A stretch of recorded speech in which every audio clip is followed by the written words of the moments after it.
We are loud, obnoxious, and completely inappropriate. Viewers' discretion is strongly advised.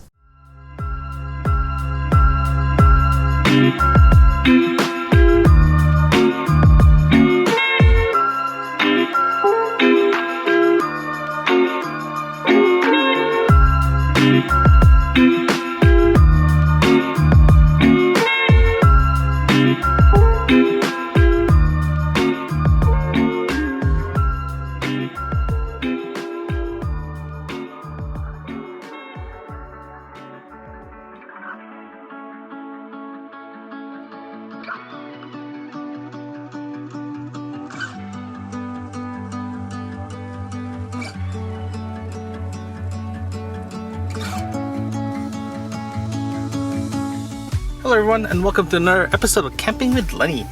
So today I'm doing something different. I am actually recording this in a video style podcast, and I'm actually ready to head out for my second solo camping trip. And it's actually 3 o'clock. According to GPS, I'll be there in 2 hours. But if you live in downtown Toronto, it will take about 2.5 to 3 hours depending on traffic. So I'm heading off now. I just forgot a few things. So I had to go to the store and grab some. So apparently I never learned from my lessons from my first camping trip. So here it is. So yeah, I'm off to Port Burwell Provincial Park, and I'll see you when I get there.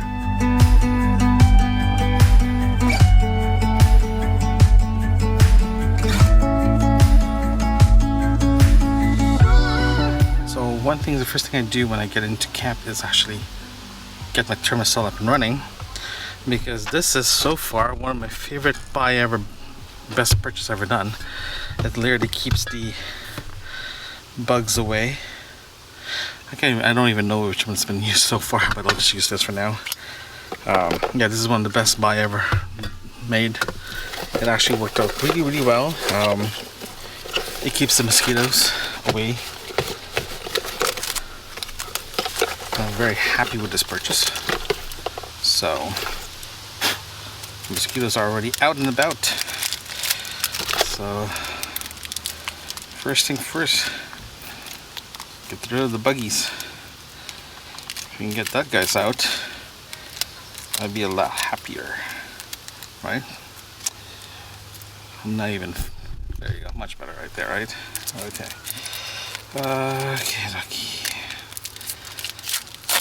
Okay. Ooh, I can feel the mosquitoes.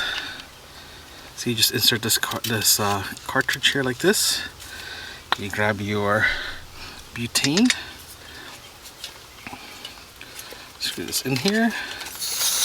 There's 3 versions I can get this. One is the smaller one. Same thing, but this one is a bigger canister. The small one, the big one, and patio one. This one's a little bit more industrial. So there it is. Lights are going, so this is going to give me about 30 feet radius of protection. It takes about a few minutes to get this guys up and running, but as soon as it's up and running, you get 30 feet. So I'm pretty stoked about this. Alright, I'm going to put this started, and I'm going to start setting up the tent. Hey guys, so everything's set up already, so I decided I'm going to do a stop setup right now and show you what's inside my tent. The reason why I'm doing that is people have been asking, well, one person, one of my buddies, has been asking what's inside my tent. The reason why he's been asking is how I described it in the regular podcast, the audio podcast, I wasn't describing it properly. So I decided, you know what, when I'm trying a video podcast, might as well see if I can, or just do a tour inside of a tent. The reason why I want to do a tour inside a tent is that typically when I go camping, the first thing I set up is my tent. Reason why is just in case it starts snowing or raining. Raining mostly, or cold. At least my shelter is ready to go. So we'll start with the outside and work my way inside. Okay, so this is the Gazelle T4. I got this tent about a month ago. I used it my first camping trip. It's pretty good. It's a hub style tent. So it worked out really well. So I have pegs in each 4 corners. I have an option to put another peg here and actually tie this out in the guideline.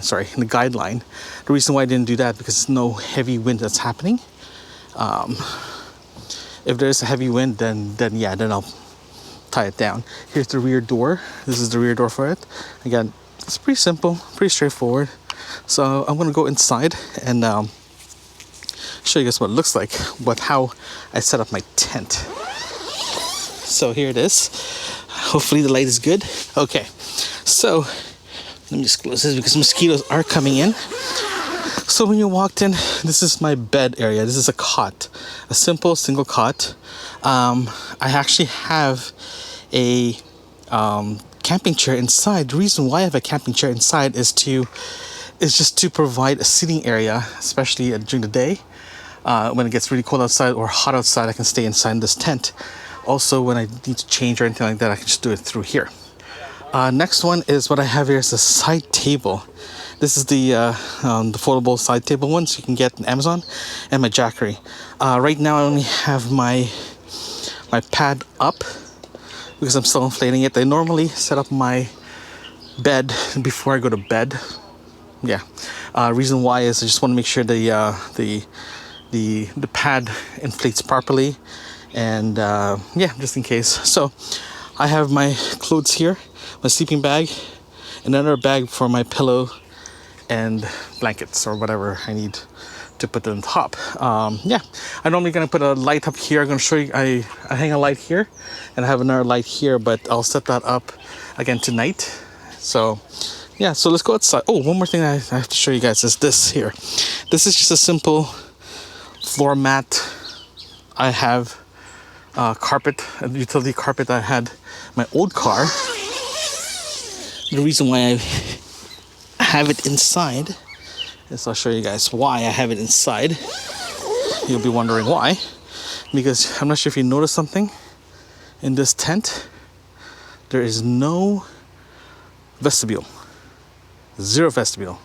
So when it gets rainy or wet, you don't want to leave your shoes out.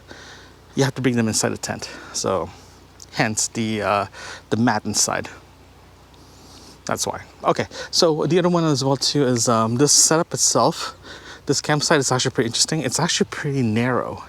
It's a narrow campsite, right? So there's a little cove for the tent, right? And fire pits right there, and the picnic table.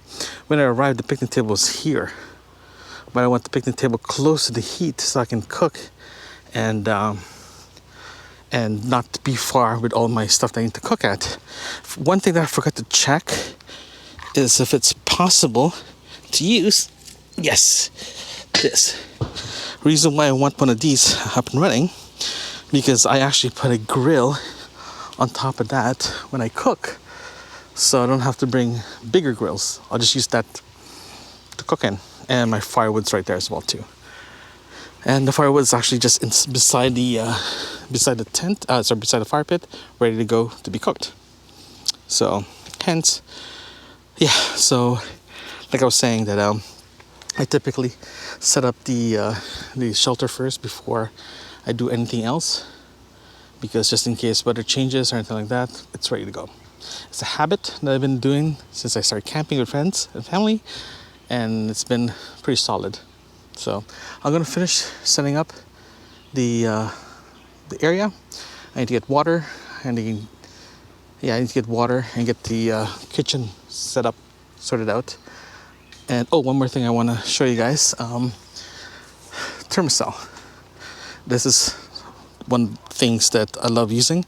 Since I turned this on, not even 5 minutes later, the buggies are gone. Like the mosquitoes are gone. So it's ready to go. So I don't have to worry about it. And I'm going to show you guys something when I start the fire. This little thing that I found in Canadian Tire that might be my favorite gadget. We'll chat about that later. So it's 6:35 p.m. Setup is done. So I'm going to show you guys what the campsite looks like actually after I set everything up. This whole setup took me about an hour with a break in between and moving some stuff around, so about an hour, not bad. Again, there was a lot of things I have to move around to make this more homely, right? So like I mentioned earlier, that's my tent right there, and I ended up putting up my shelter. The reason why I ended up putting up the shelter is I was debating if I'm going to use it or not. Based on the weather that we're going to have for the next few days, I think it's prudent to actually have it set up. Within here is just another chair and a folding table. This is where I'm going to be mostly eating rather than here. Reason why I'm not going to eat here is because of well, there's stuff flying, there's the stuff coming down from the trees and all that stuff, so it's not very suitable to eat meals. Maybe something will go to my food. Healthy stuff, right? So, in this side itself, I ended up putting like a washing area, just a water I think it's a 4-liter jug that I got. It works perfectly. My affordable bucket, yeah, to wash stuff, water, yeah, and my tent's right here. So I'm gonna go to the other side and show you guys what it looks like. And yeah, so fire is ready to go. I just need to get that started. But first, what I need to do is I need to relax for a bit, enjoy my hard work.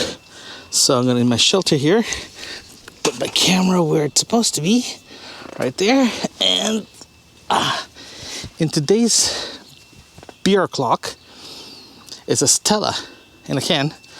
I decided not to go to the bottle ones because of well, heavier, all that good stuff. So cheers, everyone. Oh, that's nice. I'm actually going to move to the table because my light here is not very good. Okay, hold on. Hold on, let me move here. Bear with me here. I can move this like this for a bit. This water is spilling. So let's talk about this park, this provincial park here. I never heard about this park since till I was looking for places to go camping, and this popped up. It's pretty close to Long Point Provincial Park, and yeah, when I got in here, it took a while to get in here because it was you have to zigzag your way through. Yeah, you just have to zigzag your way down from the 403 down south to Port Burwell, I think Township or something. But yeah, it took about 2.5 hours to come down here. When I got through the gate, it's actually very well labeled. I didn't bother asking for a map because I forgot. First of all, I forgot to grab a map. But every single street or every single alleyway or corridor, it was labeled. So my site is labeled properly. How to get here was labeled. The bathrooms were labeled properly. It's not like an old label that you see. It's just a painted sign. This one is actually reflected paint, so you actually see it properly. It's kind of cool, kind of neat. And so far this area is actually pretty nice. The one thing I noticed since I got here is the area itself is a mixed use. So it's a mixed use between electric site and non-electric site, RV versus tent site.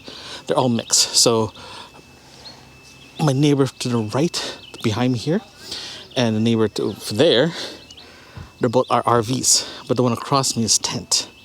So power is sporadic around. It's not like a section just power, another section just for non-power, but it's just all over the place. So it's a mixed bag.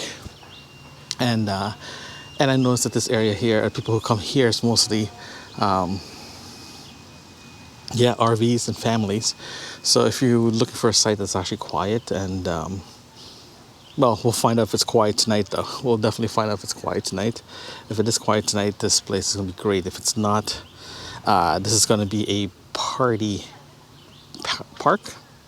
So, yeah. So I just have to keep an eye on that. It is mosquito-ish. Hold on, I'm going to bring my thermostat closer to me and get that surround me for a bit. But, yeah, it took me a while to get everything sorted out because of it's just I've never been here before, so it took me a while to get everything where I'm supposed to be. The water faucet is about a 30-second walk away from here. The bathrooms and the washrooms just around the corner from here. It's a great spot. I definitely, so far, I'm going to recommend this. So far, we'll find out tomorrow and tonight if it's going to be for sure a recommendation. But I have this feeling it's going to be a loud night. We'll see. So it is 6:45. I'm debating to start cooking dinner around 7:30, and just eat tonight and just relax. Yeah. I've been asked why do I go camping by myself instead of like friends and family. I think I mentioned this in the last episode that because of my friends are having babies and all that stuff because of COVID, they decided to have COVID babies. Awesome, I love babies. And at the same time, my wife is doing her post grad, so she's incredibly busy. So she doesn't actually have time to go camping at all this year. So she gave me to go ahead and go camping by myself, so I did. And the other reason why is this is a great opportunity for me to just de-stress from work, just day-to-day stuff, because my work is very intense. So going camping like this is great. It's nice to just to put my feet up and relax for a bit. And I'm hoping that this is going to be a thing going forward, because it's kind of funny though, because this channel already evolved from just straight audio podcast to like a video podcast. So this is my first attempt of making a video podcast / vlog, more in a podcast style. I'm just saying. Yeah, because it's just nice to be out here and just put my feet up. Once in a while, I do have people joining me. And in this channel, guests, you can say that, guests for just camping. I got maybe just a friend of mine will be joining soon. We're getting that sorted out. The wifey is coming with me soon, hopefully, but that depending on her schedule. There is a couple of trips one trip I'm looking at. It's not going to be straight camping, but it's going to be glamping. Yeah, I'm trying to get that sorted out right now, but it's going to be closer to end of August, beginning of July. Sorry, end of August, beginning of September-ish time frame. We're looking at doing a glamping for a few days. Again, it's going to be, everything will be set up for us. I don't have to worry about anything. You just have to bring my food and myself, right? And that's going to be fun. Definitely going to be capturing that. That's a great break from just tent camping, right? And yeah, and it's gonna be great. One thing that I noticed that in this trip compared to the last trip is the amount of gear that I brought. Actually, I felt like I'm bringing more in this trip compared to last camping trip. I know last camping trip, that's the problem with doing a provincial park camping, and everyone's really close to you. You can actually hear everyone. Compared to the last one was great. No one was around me. It was perfect. But I was saying that I felt that I brought more. Pardon me. I carried more in this trip than the last trip. The reason why is this: one is I brought an extra chair, right, and I brought another folding table with me for this trip. And brought my camera and tripod. Yeah, I'm not sure if we're gonna take photos or not, but just brought it just in case. Yeah, and one other thing that I brought with me that I wasn't sure if it's feasible or not to bring with me is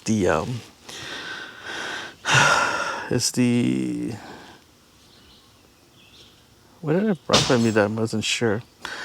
That's the RV guy next door. He's just setting up for I think this weekend or the first week or something.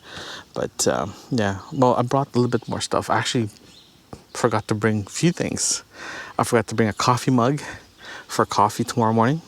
So I ended up getting coffee mug when I was picking up a garbage bag, and water.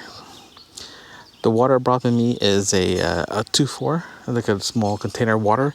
The reason why I brought that instead of the 2-liter jugs is a couple of things. One is I want to experiment how much water I drink and this kind of heat using the bottle instead of using the 4-liter one. I'm just comparing what's more economical, right? That and the other one that I forgot to bring with me that I totally forgot, it was paper towel. So I ended up stopping by when I was picking up the bottled water. Is a paper towel that I kind of need because I forgot to bring my sponge with me, so I'll be using that a lot.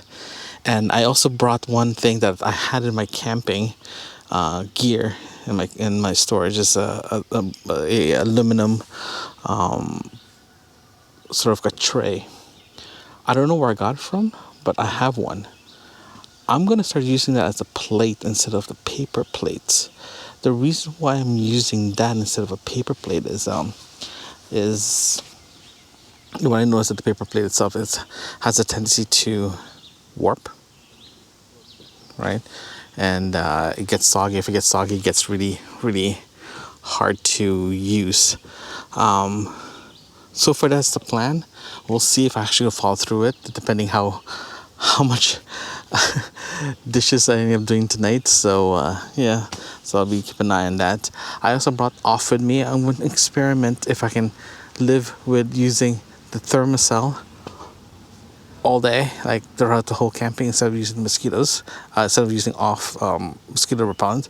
The reason why is again, experimenting. I'm just strictly experimenting what is feasible, what is possible, what is not possible. So that's the thing. It's actually really nice underneath underneath the shelter itself. It's actually nice, and I have my privacy. I'm off the heat, the sun a bit. I am going to start turn on the fire because I do need to kill the debris on the fire pit and clean the thing. So I'm going to start doing that, and you know what, I'm going to do that now while I'm having a beer and just enjoying my R&R. So I was getting tired getting a fire starter, and I found this thing. It's called Kickstarter fire starter. It's literally just start the fire on both sides of the package, and it will kickstart fire. And I haven't tried this before. We'll see how this actually acts. It's a new product from Zip. So let's see. According to this one, it's 100% natural wood, wax, all natural. I left this in the car for about a day and made my car stink. So 2 days, it made my car really stinky. So let's go check it out. So hold on, before I do that, let's go see what it looks like. So I ended up doing a box thing. I didn't get any kindling because I want to see how this actually works.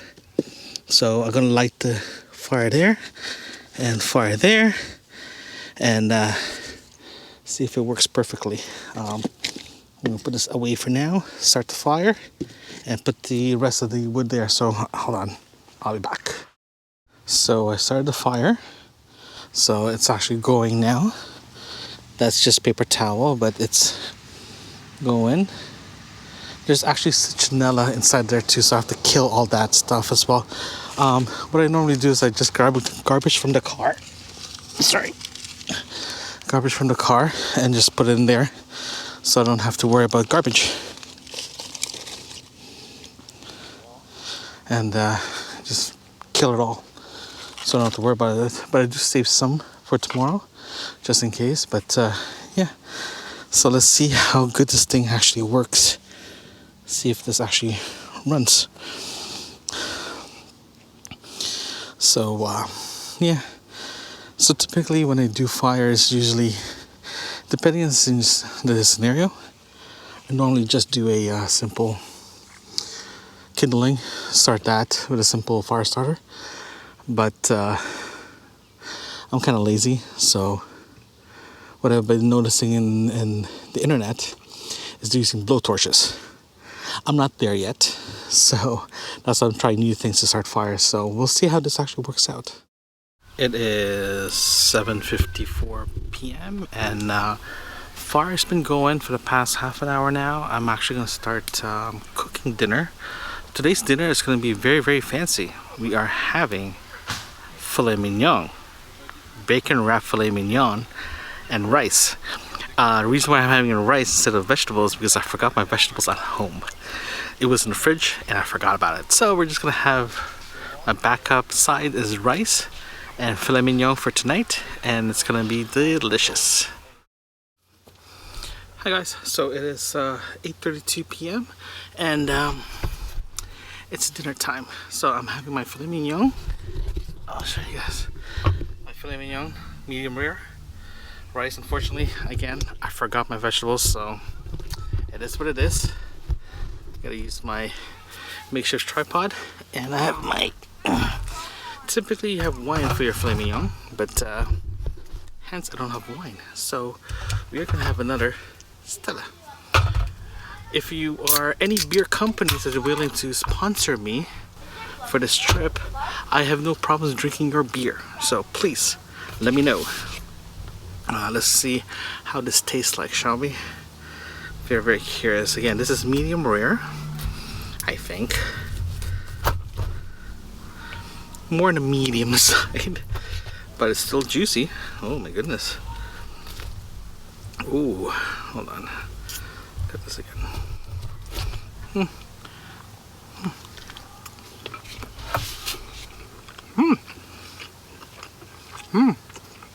Very good.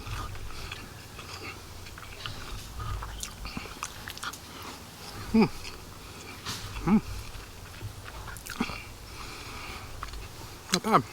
That's really good.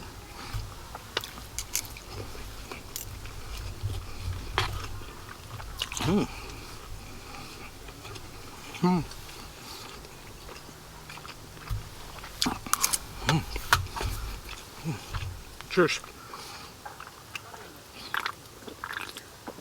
Oh, that's good. That's good. Oh, I'm sitting in my my shelter because of the stuff falling down, but yeah, I'm good. I'm gonna keep eating. I'll talk to you guys later after dinner. It's 8:47 p.m. and dinner is good. Dinner is done. So I just want to go back to the conversation we had regarding meals.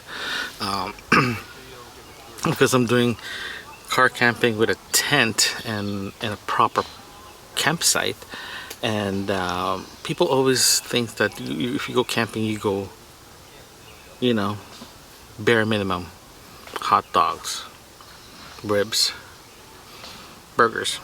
You know, for me, camping means, you know, I'll be outdoors, but I'm not going to sacrifice what I'm planning to eat. So that's why tonight I had a filet mignon. So again, forgot a couple of things before it, but still I had a filet mignon for dinner, right? And reason why I'm actually saying this, that the sky is the limit regarding dinner, regarding your meals, is I've been inspired by a few European, Korean, South Korean campers. They do elaborate dinners and meals for during camping, and to be honest with you, that's awesome. That's great, and they don't sacrifice what they're eating for the sake of convenience while, you know, camping. For me, oops, sorry about that. For me, camping is being outdoors, but still eating the food that you want to eat. So plus, there's a good chance you'll be eating something that you haven't eaten in a long time, and you just want to say, hey, this is fun, this is great, right? So that's why I was a very, very big fan of having good meals while camping. Why should I sacrifice my meals for the sake of convenience and cooking something not relatively good, in my opinion? So that's why there's a barbecue, there's an open pit flame. Why not just barbecue everything that you have, right? Minimize your usage of a stove, for example, right? And for me, that's a good thing. Why not use something that's good for you and there's something you want to eat for a while? And especially I live in a condo, it's hard for me to barbecue, so this is a good way for me to barbecue, is go camping and have a barbecue. You're currently hearing my neighbors cutting wood or axing. Oh, axing, is axing a word? Yeah, they're cutting wood right now to start their fire and grill. And yeah, go figure. So, but no, it's the temperature is cooling down. It is 21 degrees. It is going to be a low of 11 tonight. That's going to be fun. So it's going to be a low of 11 tonight. But that's going to be later on, like early in the morning, tomorrow morning. Because around midnight it's going to be roughly about 18 degrees C. So yeah. Yeah, dinner is good. So I'm gonna continue. I'm gonna keep watching the game, have a beer. I might move close to the fire and just rest there for a bit before I start cleaning up, because I do want to clean up before I start getting cold. You know. I did. Oh, one more thing too. I did buy 2 bags of wood, and I already used half the bag. Half the wood for the first bag tonight. Again, the reason why is I want to clean the pit, so I decided to go really hot fire just to clean all that stuff and burn as much as I can, so I can actually grill on top of it. So you don't want to grill something that's on a fire that you haven't really cleaned or burned, whatever you need to burn. If you do that, you're just gonna ask for trouble. So make sure you just go hot your first time. At least you know that your fire pit has been reset to the way you want it. So just keep that in mind. Just, you know, FYI. So yeah, I'm gonna head out to the fire and do a little R&R and just relax. Hey guys, it is 9:53 p.m. It's my first night is done and over with, and I'm actually just relaxing now. The fire is burning.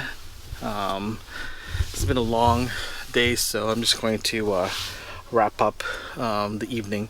So a couple of things I realized that I should definitely mention.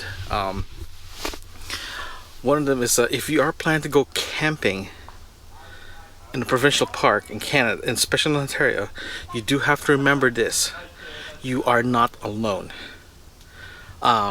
This whole park is actually full today. Like, it's packed this weekend, packed enough that you can actually hear your neighbors incredibly loud compared to what I had to go through last time I went camping, because last time I went camping no one was really here, so it was very nice to see that like you can just go camping and you're not going to be bothered, or the noise is not going to be too loud. But in this case it is pretty loud. Just be aware that if you are planning to go camping in a very busy campsite like Burwell Provincial Park is a very beautiful park. I haven't gotten a chance to walk around yet, but based on what I'm seeing so far, I'm very happy with this. But it is a very busy park compared to other parks out there.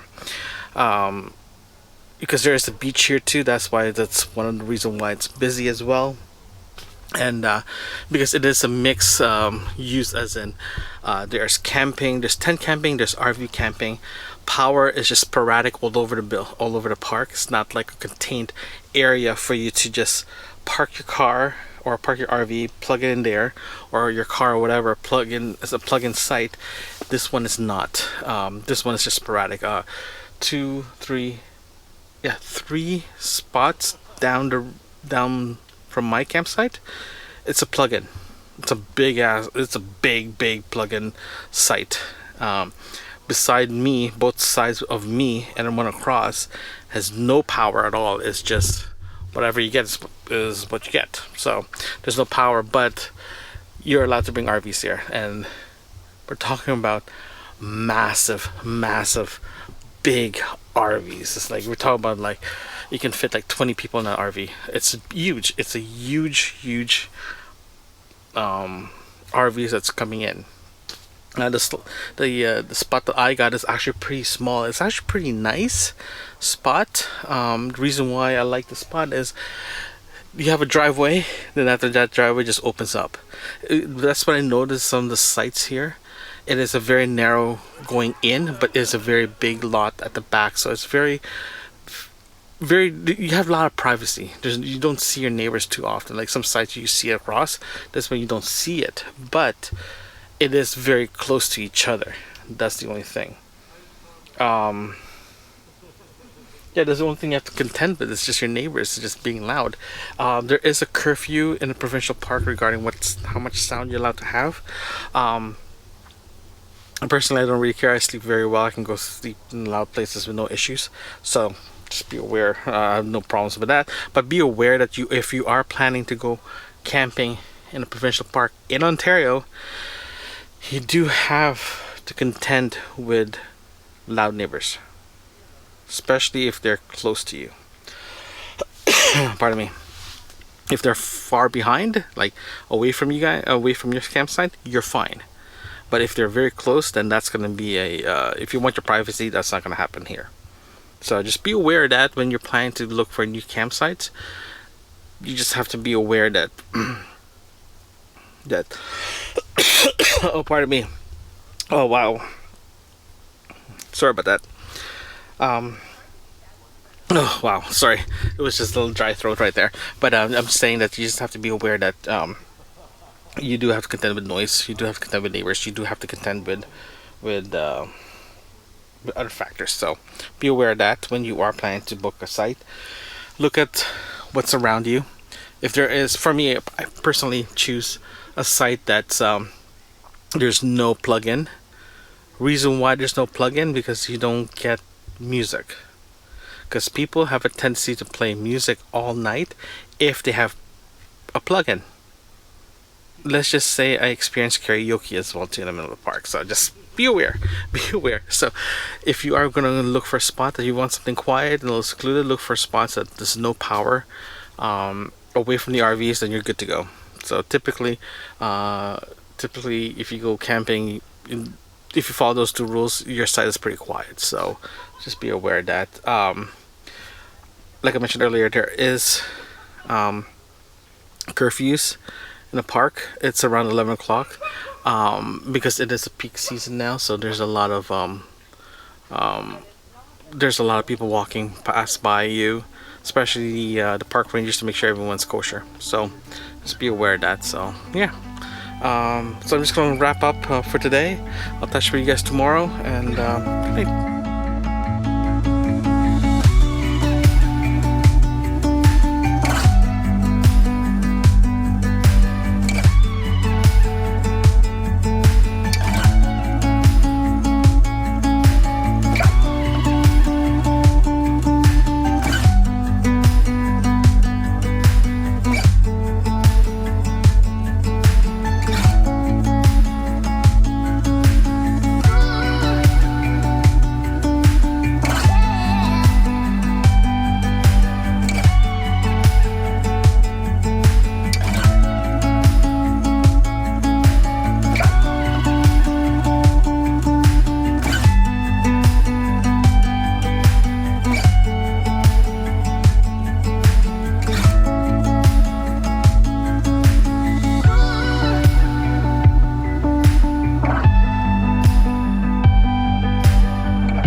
It's day 2. It's 8:11 a.m.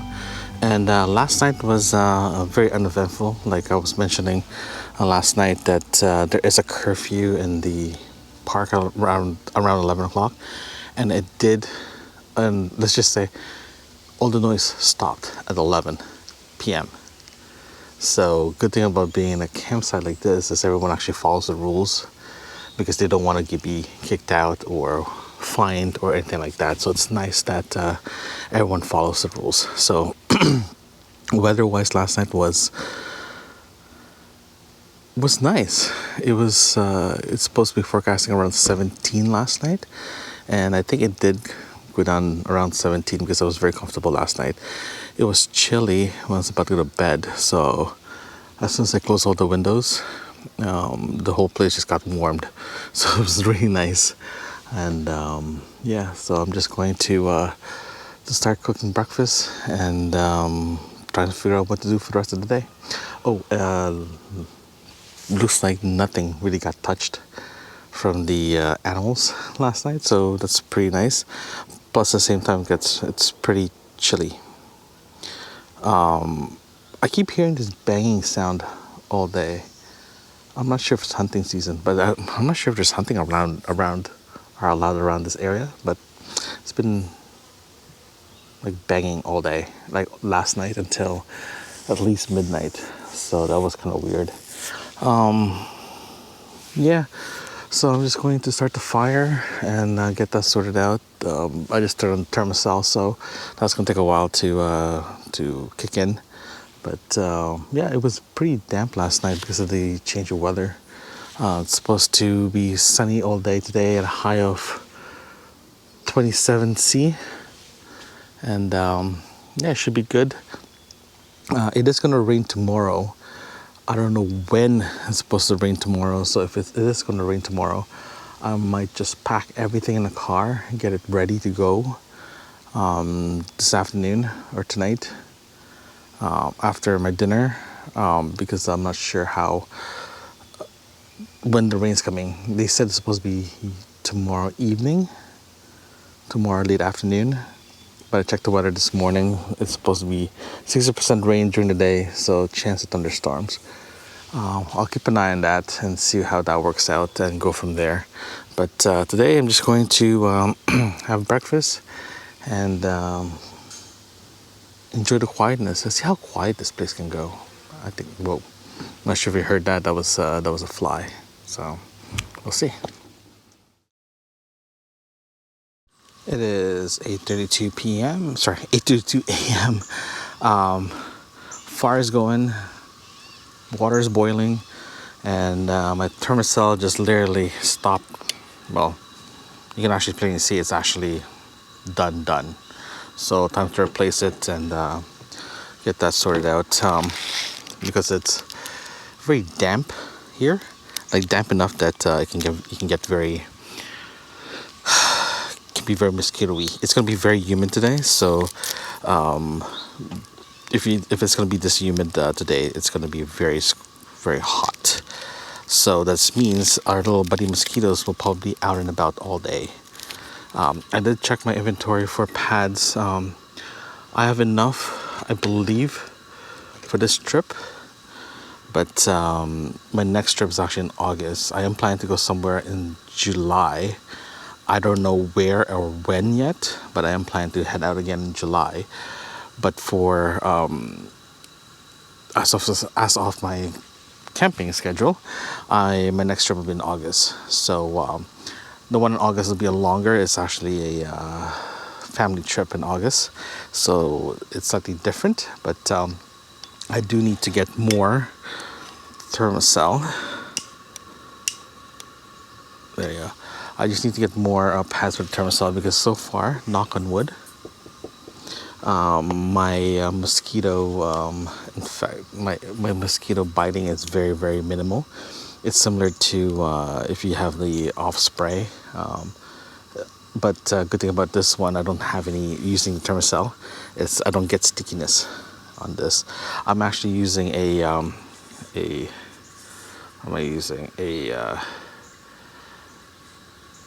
450 grams, 15 ounce isobutane container, the big one. The reason why I'm using this one instead of the small one is this one, so far, it lasts me a camping trip already, plus this one. I don't see myself changing this until probably the end of the year. So that's good. So that's that. I did check my Jackery again this morning after charging my watch, my phone, and using my CPAP. I have 70% today. I'm actually charging my batteries for my GoPro, doing this recording this morning, so that should last about a couple of hours, get that charged. I do have enough sun here that I can actually use the solar panels to charge that today. Hopefully that's going to be a thing. But yeah, hopefully that's going to work out. Looks like my water's boiling, so I'll see you guys later. Sorry, I pressed record again while I'm waiting for the fire to calm down so I can start cooking breakfast. A couple of things that I want to discuss. One of them is coffee. Right now I am using instant coffee, the sweet and cream mix. The biggest issue, like for me, I'm a big coffee drinker. Like I love my coffee. So far, the coffee I've been drinking since I started this camping adventure is this guy here, the Nescafe one.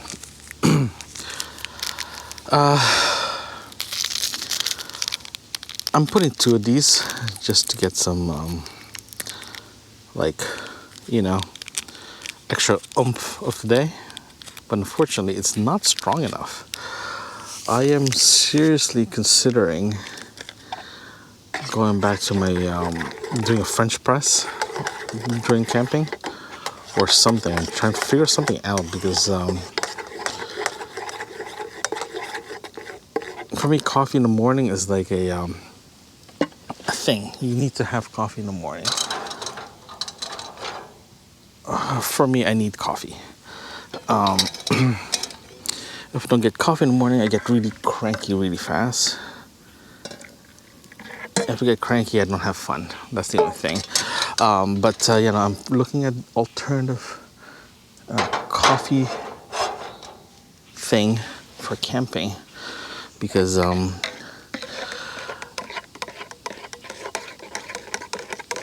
sometimes like I said, like last night, why are you gonna suffer? Why are you gonna change the way you eat? You know, because you're just camping. You can just bring whatever you need to bring and have the same experience at home and camping, right? That includes coffee. And I'm looking at other alternatives out there. I'm looking at French press, like I mentioned earlier, the percolator. Because I have a Jackery, I'm thinking about bringing a Keurig now, a portable Keurig. Those kind of things, because for me, having a good cup of joe is like a big thing.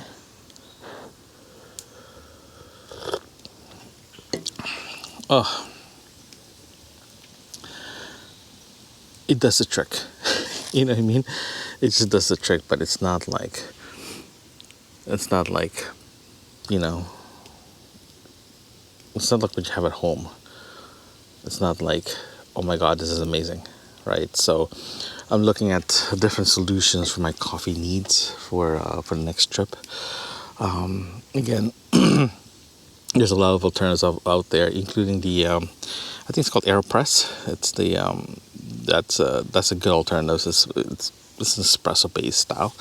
But the only thing I don't like there is the pads, right? You can get the mesh ones; those are good. But I'm still kind of debating if we're gonna use that for this year. Maybe next year for next year's camping season. But right now, how it stands, I'm just gonna be using this until I find something alternative for the next trip. The other one is about to. I want to go back to the eating well while camping. The trick of eating well in camping, like having a filet mignon for dinner last night, is to prep yourself properly. You know, make sure that how you normally cook your food at home, if you plan to have that in camping, feel free to do that, but just make sure that you're prepared. You prepare yourself properly. Make sure that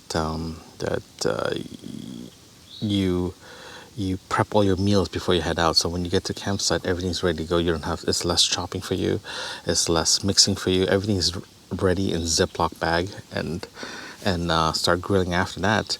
The one thing that I definitely encourage you guys to do, I'm going to start doing that for the next camping trip, is stop using Ziploc bags and start using containers.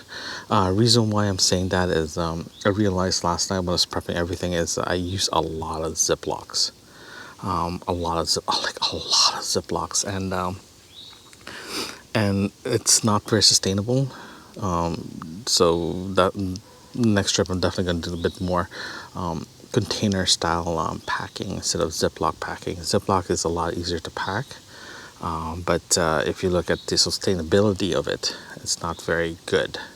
So next trip is definitely container. Oh, one more thing too. If you are planning to have coffee every morning, bring yourself a mug. Bring your coffee mug with you, because I have to buy a new coffee mug. This one here, the golden copper thing, yesterday, and because I forgot it. So now I have a coffee mug for my kit. So this is going to stay there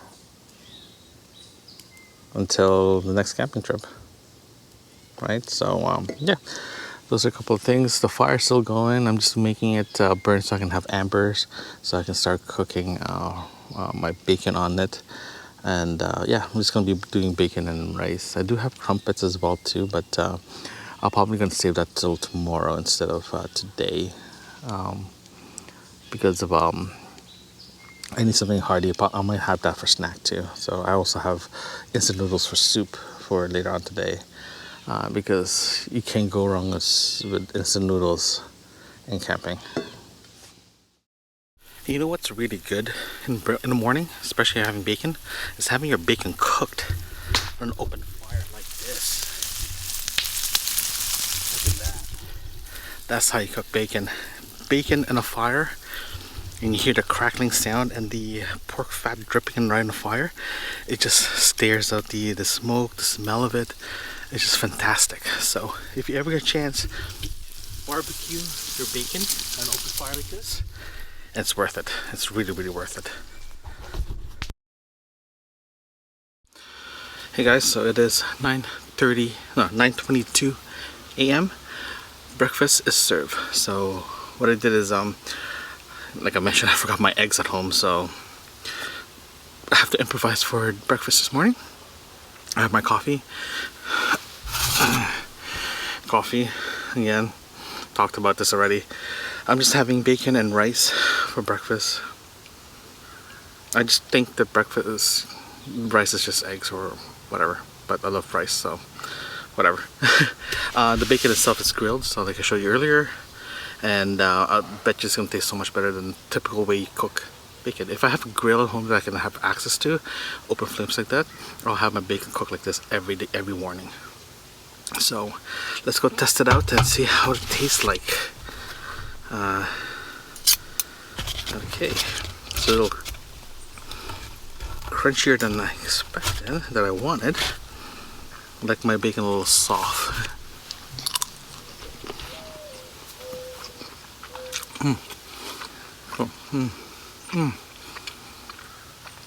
The bacon has a nice smoky taste to it. That's good. That's really good. I guess I want to see what it looks like. Here. Oh my goodness. Yeah, see? Crispy. Oh yeah. Oh yeah.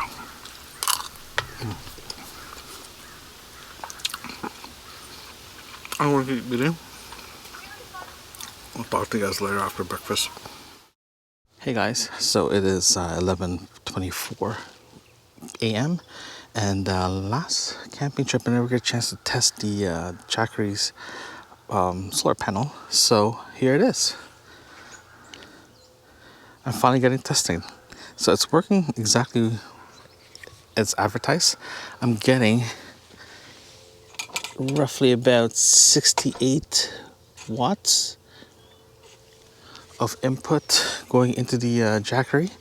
So when I plugged this in, I was in the 64% range. Reason why I'm charging it now is just to top it up, because I might have to start charging devices again, because right now I brought my laptop with me to edit day one yesterday. Again, this is the first time I'm actually doing like video podcasts on the road. It's easy to do audio because audio is easy to process. Video is a lot harder to process, so that's why I'm testing this setup to see if it works. I think if you want to decide to work remotely and quiet, definitely consider doing it in a park because it's relatively very, very quiet and super relaxed. So I don't mind working out here. Just thinking about it make me want to say, my buddy has worked remotely in a camping site for about a week.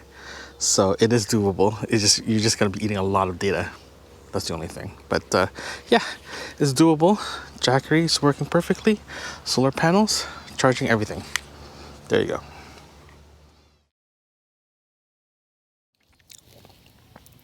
It is 1:55 p.m. and I got my first hiccup, technology-wise, in this camping trip. Originally, in this camping trip, I'm supposed to be doing a video podcast instead of just strictly audio. A couple of things happened. One is the holy crap! Every time I try to record something, there's like something happening. So I apologize for that one. Yeah, I was saying that a couple of things happened while I was recording the video podcast. One of them is the biggest thing is my camera keeps heating up. Like it heats up, but it keeps overheating. It's only 26 degrees right now, 26 degrees C, and my camera keeps overheating. I've been using the GoPro 9 Black to record all the footage. Good news is I salvaged some of them. That's good. Reliability for this camera, especially long term, especially in the heat, is horrendous. I do use a media mod to capture the audio through a microphone, but unfortunately, I can't really use it. That's a little disappointing. But the show must go on. So, for now, I'm going to go back to audio. So the good thing about my setup was the GoPro was actually recording a separate audio file, a WAV file, so I'll be just using that. So if you hear anything that says video in it or something like that, originally it was supposed to be video. I do apologize for that one. Oh man, I'm trying to make a podcast, but it's so hard to do it because my equipment, they're good equipment, but they're not. Sorry, I'm just frustrating that GoPro is supposed to be this rugged thing. It's supposed to be like anywhere you go, it will work. But I was recording a review for the T4, the Gazelle T4. 10 minutes in, it just stopped. It just told me overheated. I'm like, are you kidding me? So I have to start over again for that one. But I just want to let you know that I am moving back to audio for this case. It does not mean that I'll be not doing video podcasts to actually show you guys the setup, but it's just going to be a very frustrating event to get this thing sorted out. But yeah, I'm just hoping that this will, I will not get deterred or distracted. Or you know what I mean. But no, I just want to let you guys know that I am going back to audio podcasts until I figure out this video thing. But too bad though, because what I'm going to do is I'm going to take some of the video that I got, photo-wise. I'm going to post it in the website. So if you go to Camping with Lenny, episode 5 of the podcast, you'll see photos there that you can actually look at, and you can see it from there. So that's where we're going to be going forward from now on until I decide to go full-blown video podcast. So just want to let you guys know that's what's happening. Show must go on. Yeah. I'm just gonna go do my other review and redo it again.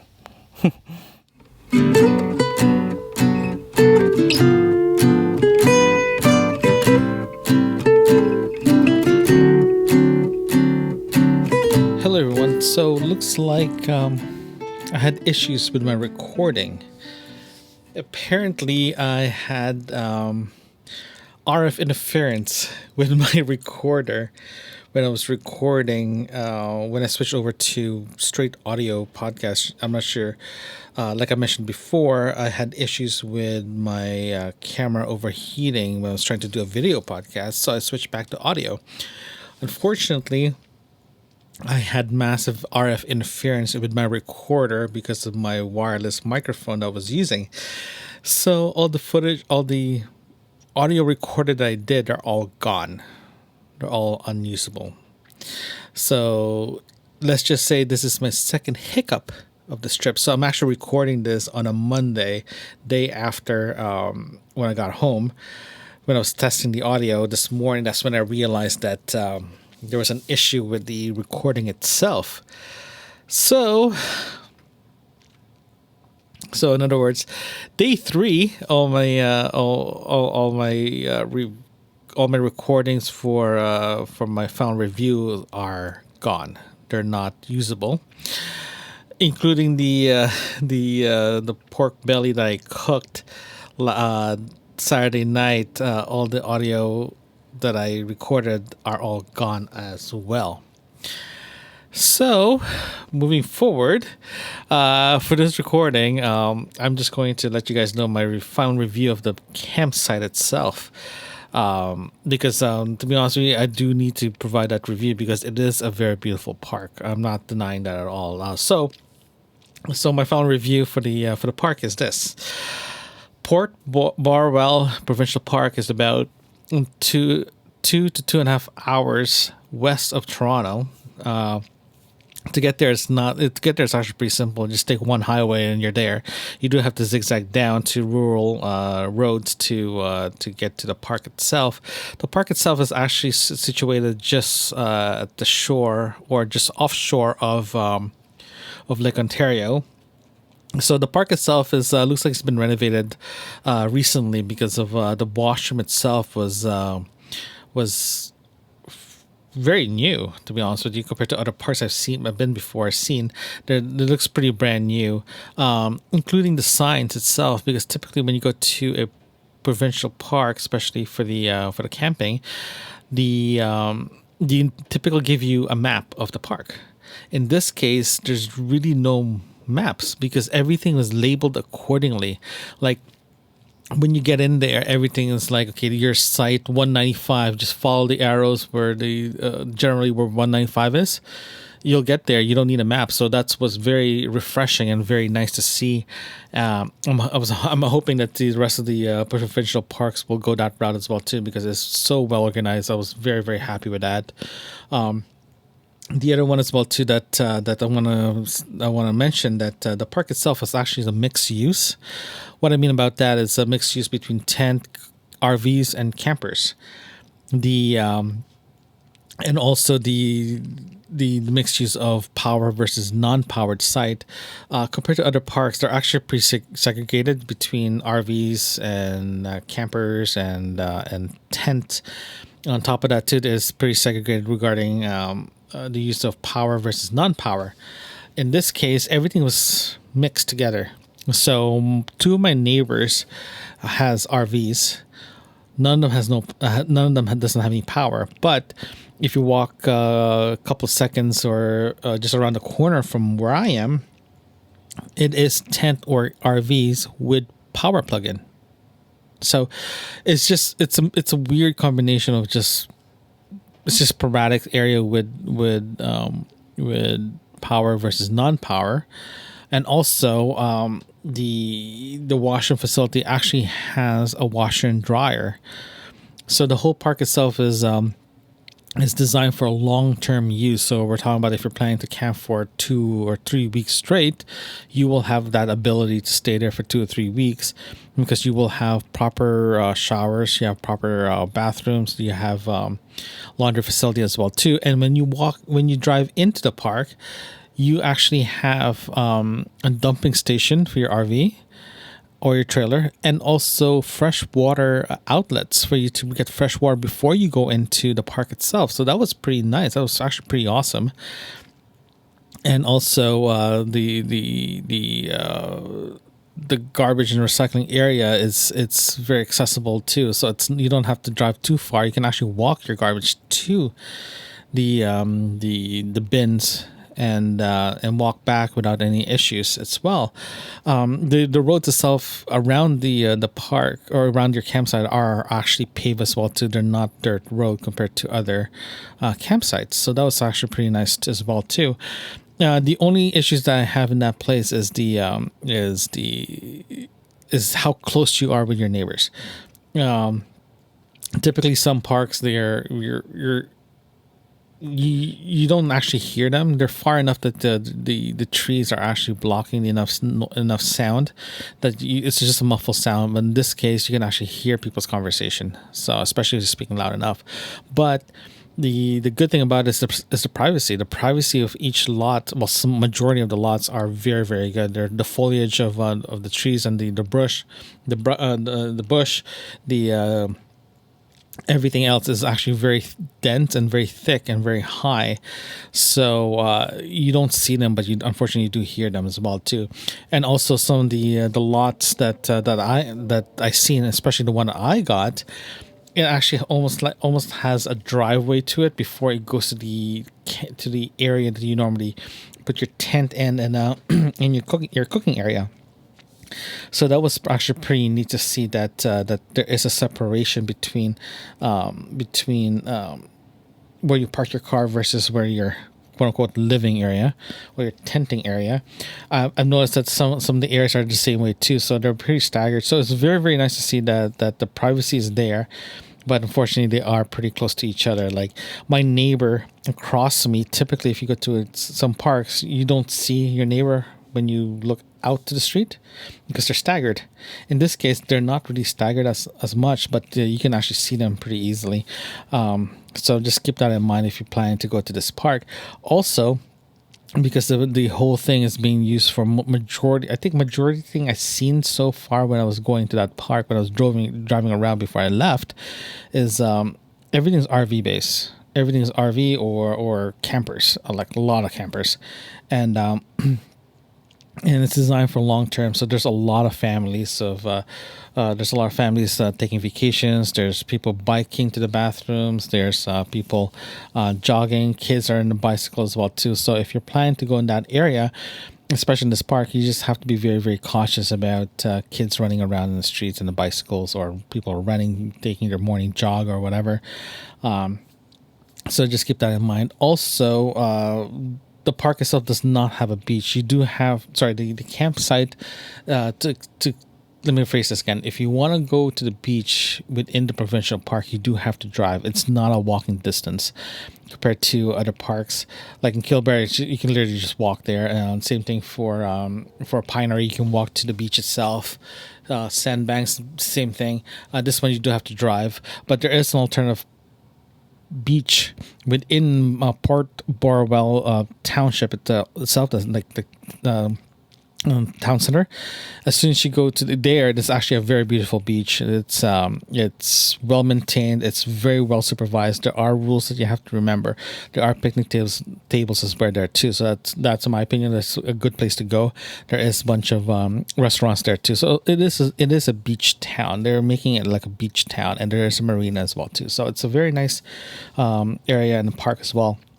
The only drawback is that if you're planning to go there for the weekend, it is doable, but you do have to time it properly. So just be aware of that when you go there as well. Food for thoughts as well too. a part of the recordings that I lost was talking about the weather and all the lessons learned stuff. But for the lessons learned, the it's lessons learned for me is the weather.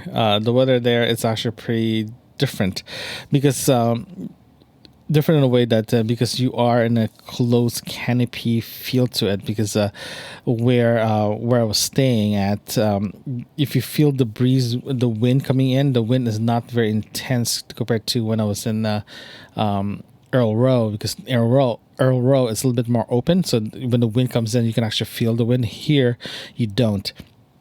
Humidity does stay in the ground, low in the ground as much as possible. So there's a lot of humidity as well too. Because when I was there, the temperature was, I think Saturday it peaked to 28 degrees.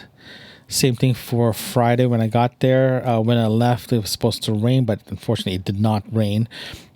Make a long story short, I packed everything Saturday night and thinking it's going to rain first thing in the morning, but it didn't rain. Thank you, Weather Network, for keeping my hopes down. But like I was saying, that the weather climate per each location, depending on which location you go to, it becomes a microclimate. The heat does stay in that area. But as soon as you leave your area, because of the trees, it actually gets cooler or actually warmer. So it really depends. So just be aware of that. And also the fire pit location where I am was weirdly located in a corner near the trees. It's just a weirdly located fire pit. So so the trees do cover the fire pit a bit. So just be careful with that. I'm going to start posting the lot number that I'm actually staying at, because it's actually like for me, if I go back to that park, I'll go back to the same spot because it's actually a very, very nice spot. There is another spot just around the corner from where I am that's actually a lot bigger. It's a lot more privacy, and you can actually fit more tents to that one. So it's a great little location there. But park overall, I'll give it about a 7.5 out of 10 in the Lenny score. Reason why I'm giving 7.5 out of 10, because of the privacy. It's just cramped. It's a very cramped park. Your neighbors are very close to you, so it's just, keep that in mind if you're planning to go there. It's just cramped. But it is it's a very beautiful park. It's very clean, incredibly clean. They clean that place like all the time. The overall experience was good, but unfortunately the cramp, like it feels like you're literally really close to your neighbors. If you're trying to find a little bit more secluded park to go camping at, this is not the spot. But if you're looking for something, that you can park your RV or your trailer, and you don't mind being close to your neighbor, this is a great spot too. So yeah. But if you ask me if I go back to this park, yes, I will go back to this park again. But I do have to start looking for other lots. Gets a little bit more privacy, because again, you can hear your neighbor. You don't see them, but you can hear them. So for me, lessons learned: bring a backup recorder of a backup recorder. So yeah, thanks guys.